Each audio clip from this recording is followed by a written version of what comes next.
Hey guys, what's going on? It's me, Jay. I want to give my thoughts on something that I've been really anticipating, and I saw it today.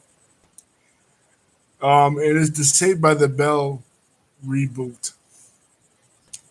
Saved by the Bell back in the day was a show that I absolutely loved. It was my favorite show as a kid growing up that wasn't a cartoon or wrestling. It was my favorite sitcom. In the third grade, I used to uh, recite the lines and the scripts with this one girl named Amanda. Her favorite character was Jesse, mine was Slater and Zach. And we used to talk about it all the time. I watched the movies, I watched the college years, and even some of the new class. But this is my thoughts on the reboot. Um, the reboot was different. It was different than Saved by the Bell because, spoiler alert, um, it was more serious. The original Saved by the Bell was satirical. It was,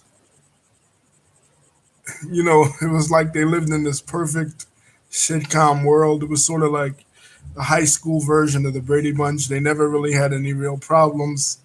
The furthest they ever got in romantic relationships was they just kissed. And they never really talked about any real social issues. The fact that Slater was Mexican American and Lisa Turtle was black was just never really brought up in any of the scripts except for in the college years. But in this new one, is very, very different. You have two girls, one who's Hispanic and one who's African American, and issues of racism and issues of discrimination and economic marginalism do play a role. The central tenet of this is that Zach Morris is the governor of California.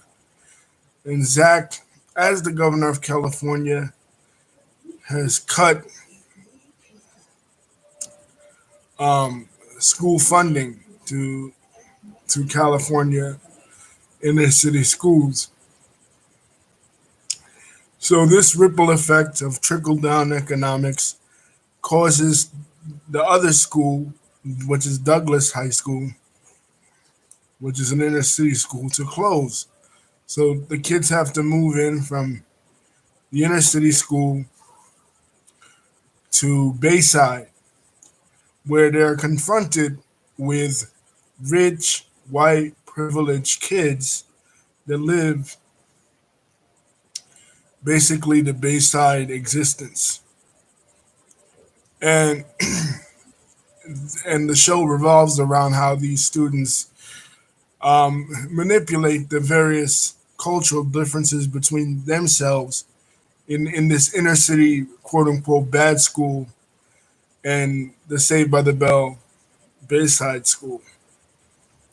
And it makes references to several classic Saved by the Bell storylines, like um, when Kelly cheated on Zach with her boss from the Max, like when Zach had that duck, Becky, that was caught in the oil spill, or like when Zach and Kelly fought over this new hot girl. And you have a kid that is playing Zach's son, Mac Morris, and somebody, and another kid that is Jesse's son, um,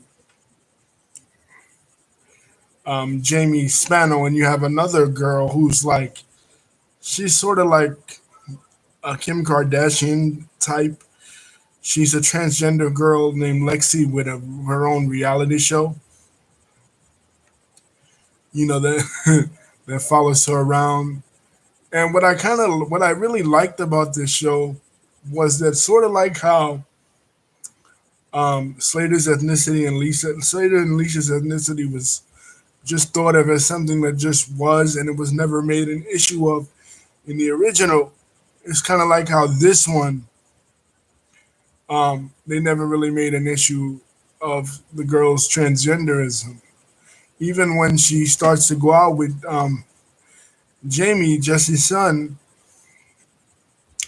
I thought in the this one scene that he was going to say that he wasn't going to go out with her because he was transgender, but he doesn't. He says he wasn't going to go out with her because she's mean. So,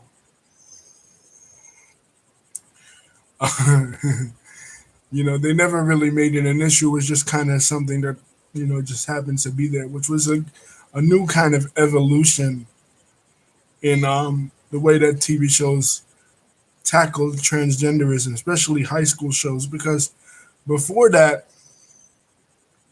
the only show that really ever did that was Glee, and Glee, when they introduced the transgender character in the latter seasons, they kind of did make it an issue.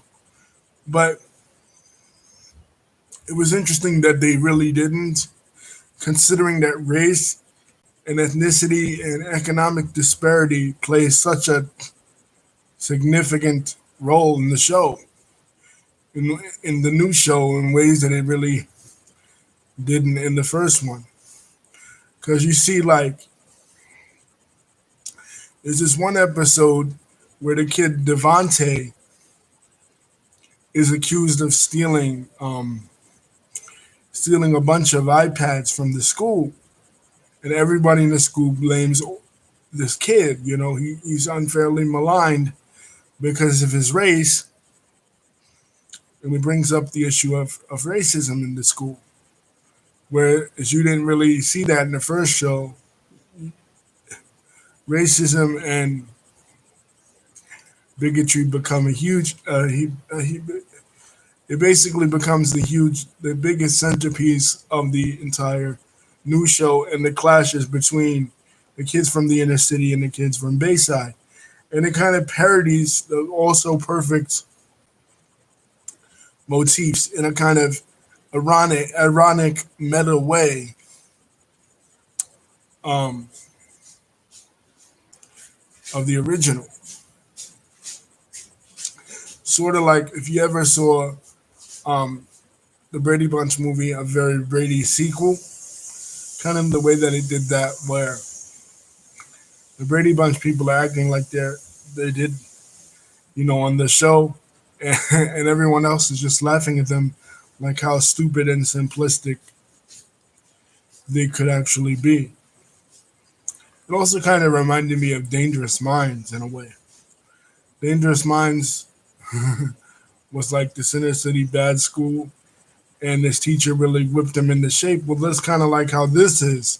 The kids from Douglas High School are like coming from these poor inner city schools and being forced by Zach Morris, this governor character, who's kind of like a Trump. You know what I mean? Like, he's kind of like a Donald Trump,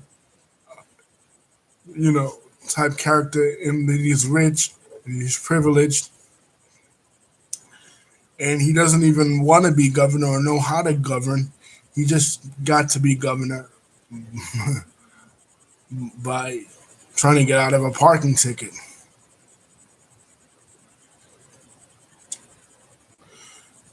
But yeah, my favorite character on the show is the girl Aisha Garcia. She is a football player. She's the first female football quarterback that Bayside has ever had. And when she does the tryout, the kid that plays Devontae is singing the song "We Believe the Children Are Our Future" by Whitney Houston, and it kind of reminded me of Glee, you know. So yeah, that was different. And the girl that plays the main.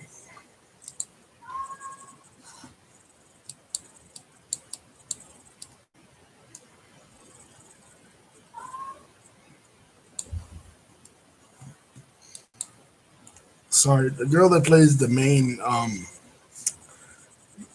protagonist, Daisy Ramirez. She was kind of cool too. I think in future episodes, her and Zach Morris's son might become an item, which would be interesting to see because again, Zach's son comes from this rich and privileged Bayside background, and she comes from the inner city. She even has to wa- take care of her little brother for her mom. So I thought this show was kind of ironic and really self-referential, and I would give it a look. It is the first show by NBC's streaming service, Peacock, kind of like their version of The Mandalorian, what The Mandalorian was to Disney Plus, and what House of Cards was to Netflix.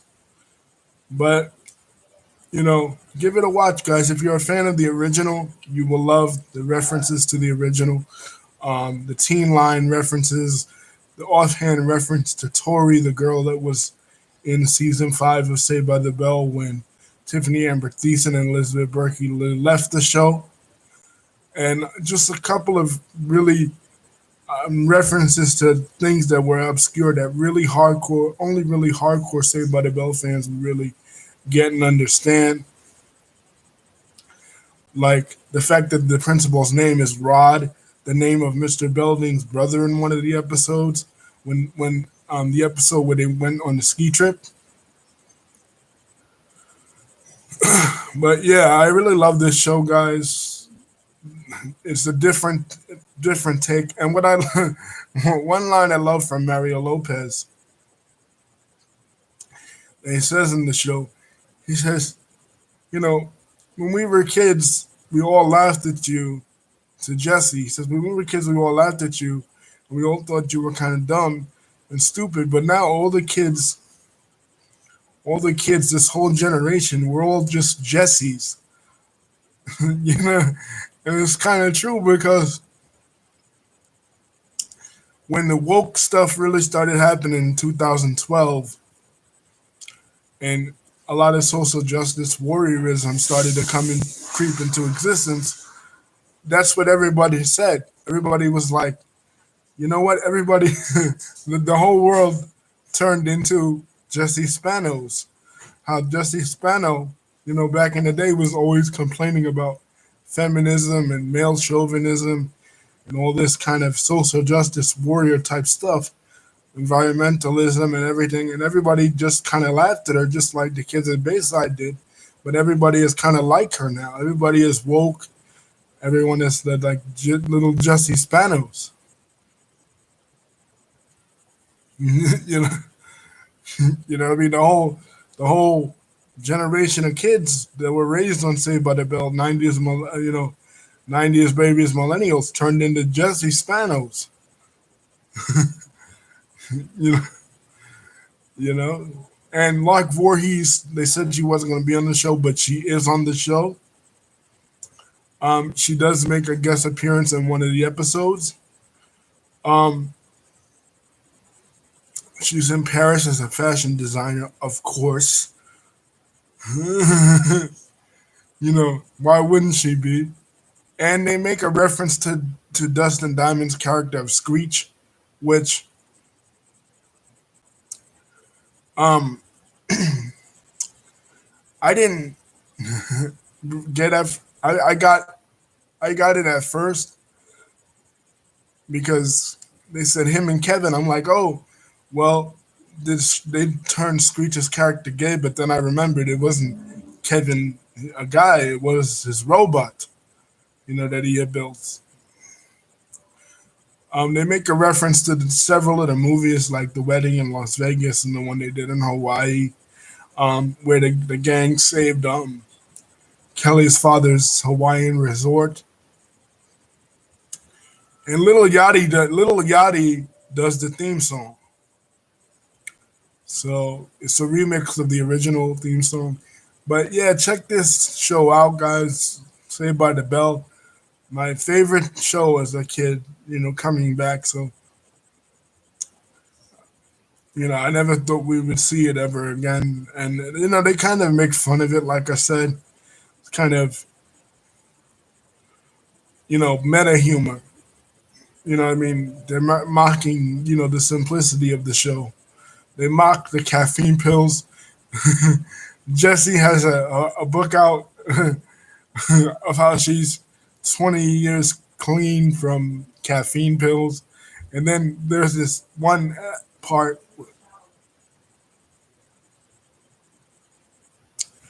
where her husband um, you know, tells her, drink coffee, and then she's like, "Oh no, I broke my vow against caffeine." You know, all these little references to these little in jokes about the original. So anyway, guys, check this show out. Peace.